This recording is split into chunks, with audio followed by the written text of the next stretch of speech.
Good day on YouTube, brothers and sisters. As I switch over now, just finished up my live stream video on Facebook. Today I was speaking about idleness and laziness.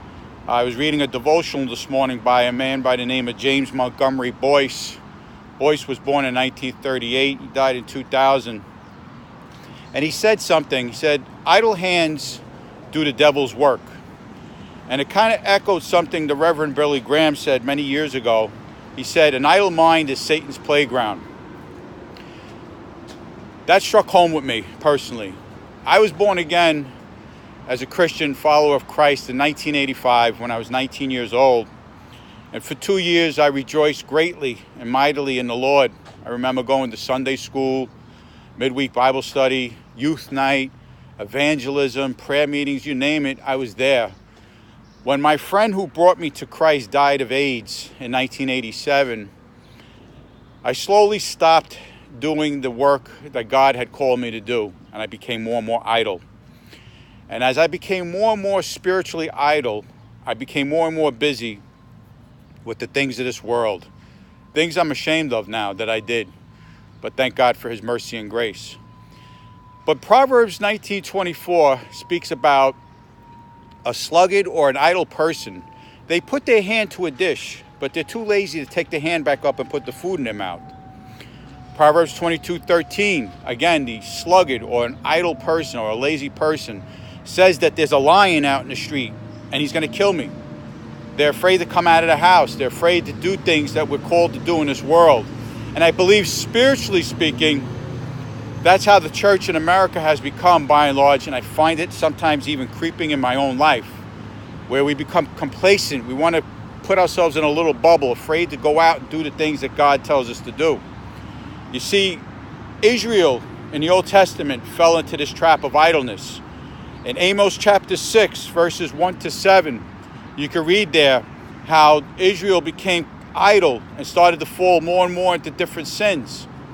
And in the second part of that chapter, in Amos 6, verses 8-14, it spoke about how God opposed the proud people that Israel had become.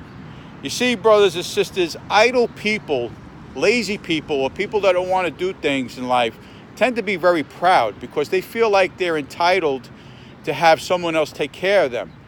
This is the trap that the people in the church at Thessalonica fell in. In 2 Thessalonians chapter 3, verse 10, God rebuked the people back then and said that if a person doesn't work, he shouldn't eat. You see, historically back then, the people were waiting for Christ to return. And they stopped working and they were just waiting at home, waiting for Jesus to come back again. And the Bible rebuked them. Stay busy. You need to be about God's business. And you see, today, we live in a culture where many people don't want to work. Physically, they want someone else to take care of them. And I tell you, those kind of people, no matter who it is, tend to be very proud. They feel like they're entitled to have someone take care of them.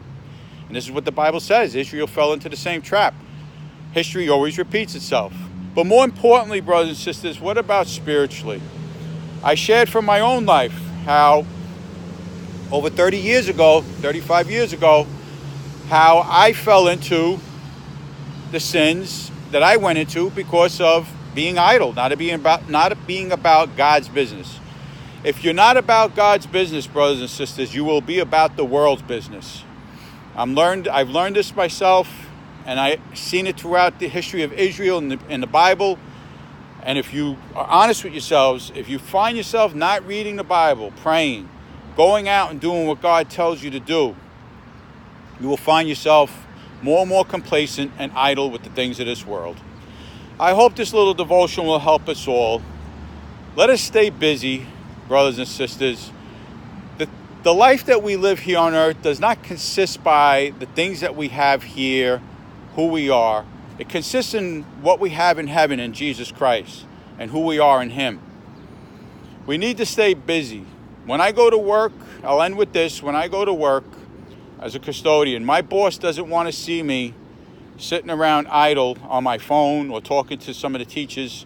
He wants to see me with a broom and a dust mop in my hand, or he wants to see me fixing something or doing something. They want you to be busy. A boss wants his workers to be busy. And in the same way, God, who is our ultimate boss, wants us to be busy, not just physically, but spiritually. Take care this day, and God bless you all.